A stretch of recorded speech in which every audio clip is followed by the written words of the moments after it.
Assalamualaikum warahmatullahi wabarakatuh. Perkenalkan, nama saya Aila Ramasadia dengan NIM 2100103. Sekarang saya sedang berkuliah di Universitas Pendidikan Indonesia Kampus Tasikmalaya.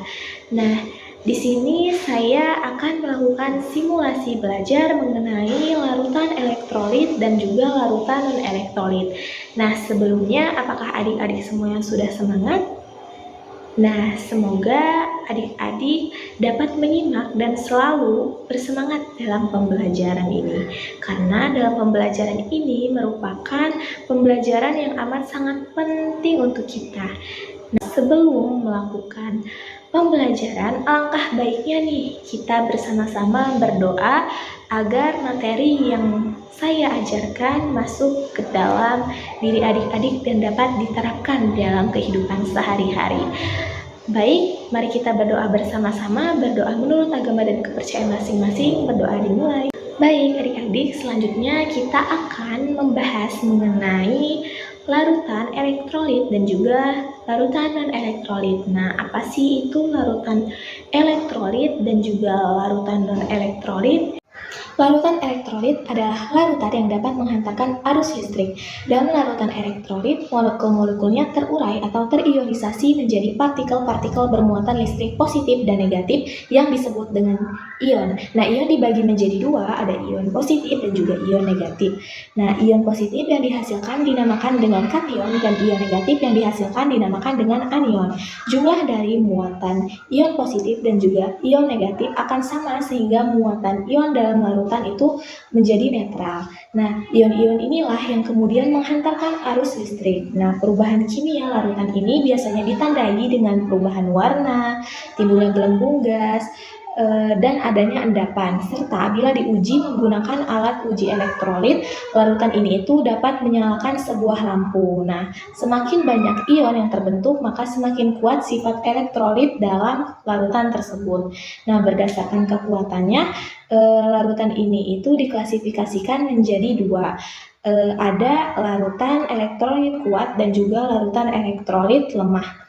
Nah, jika diuji menggunakan alat uji elektrolit, terdapat ciri-ciri dari larutan elektrolit kuat. Yang pertama, terionisasi dengan sempurna. Yang kedua, lampu menyala dengan terang. Dan yang ketiga, gelembung gas banyak dalam larutan tersebut. Nah, yang kedua ini ada ciri-ciri larutan elektrolit lemah, di mana jika diuji menggunakan alat uji elektrolit, maka itu tuh bakal terionisasi sebagian. Nah, misalnya kayak lampu menyala, redup atau mati, dan yang kedua itu gelembung gas itu sedikit. Adapun manfaat dari larutan elektrolit dalam kehidupan sehari-hari adalah yang pertama itu dapat mengatasi diare, contohnya pada larutan oralit. Nah, yang kedua itu ada menyiapkan energi, contohnya pada bentuk air mineral. Nah, yang ketiga ada pada penyimpanan energi, contohnya pada aki, dan yang keempat ada bumbu dapur, contohnya garam, dan yang kelima ada sebagai bahan pengawet, contohnya jeruk nipis. Yang kedua adalah larutan non-elektrolit. Larutan non-elektrolit adalah larutan yang tidak dapat menghantarkan arus listrik. Larutan-larutan non-elektrolit ini terdiri atas zat-zat terlarut dalam air, namun tidak terurai menjadi ion. Dalam larutan, zat-zat non-elektrolit tetap seperti molekul-molekul yang tidak bermuatan listrik. Itulah mengapa larutan ini tidak dapat menghantarkan arus listrik. Dan jika diuji menggunakan alat uji penghantar listrik, contohnya seperti elektrode, maka ciri-ciri dari larutan ini tidak akan muncul gelembung-gelembung gas dan juga lampu tidak akan menyala ketika diuji. Adapun ciri-ciri dari larutan non-elektrolit ini, yang pertama tidak dapat terionisasi, yang kedua tidak dapat menghantarkan listrik, yang ketiga lampu tidak menyala, dan yang keempat tidak terdapat gelembung gas. Nah, adapun manfaat dari larutan non-elektrolit ini, yang pertama sebagai sumber energi, contohnya seperti gula, yang kedua ada sebagai pupuk tanaman, contohnya seperti urea, dan yang ketiga memenuhi kebutuhan cairan tubuh, contohnya air. Nah, selanjutnya kita dapat melakukan praktikum dan mempersiapkan alat dan bahan. Nah, untuk langkah pertama kita masukkan larutan cuka dan larutan garam serta larutan gula ke dalam wadah. Nah, untuk larutan garam dan juga larutan gula kita aduk sampai merata.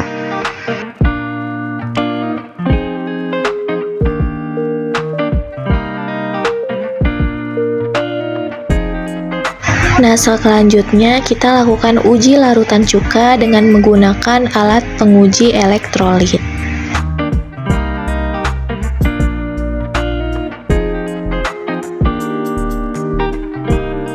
Di sini dapat kita lihat bahwa lampu pada alat penguji elektrolit tidak menyala dan juga terdapat sedikit gelembung gas pada larutan cuka.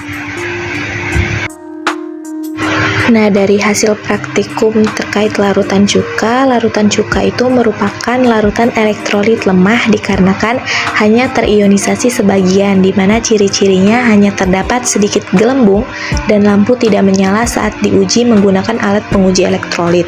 Hal tersebutlah yang membuat larutan cuka termasuk ke dalam larutan elektrolit lemah. Nah, selanjutnya pada larutan garam. Masukkan alat penguji elektrolit pada larutan garam dan lihat apa yang terjadi.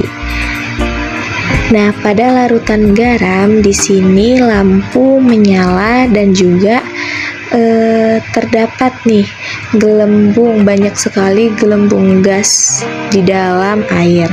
Nah, dari hasil analisis didapatkan bahwa larutan garam itu merupakan larutan elektrolit kuat dikarenakan larutannya terionisasi sempurna di mana terdapat gelembung gas dan lampu menyala saat diuji menggunakan alat penguji elektrolit. Hal tersebutlah yang membuat larutan garam termasuk ke dalam larutan elektrolit kuat.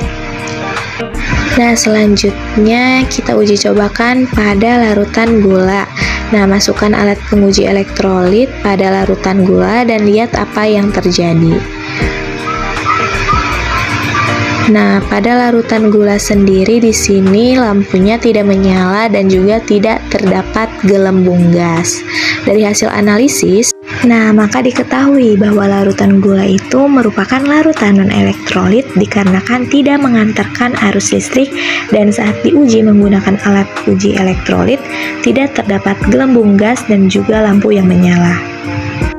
Nah, dari pembelajaran yang telah kita lakukan, kita dapat mengetahui nih bagaimana cara membedakan larutan elektrolit dan juga larutan non-elektrolit.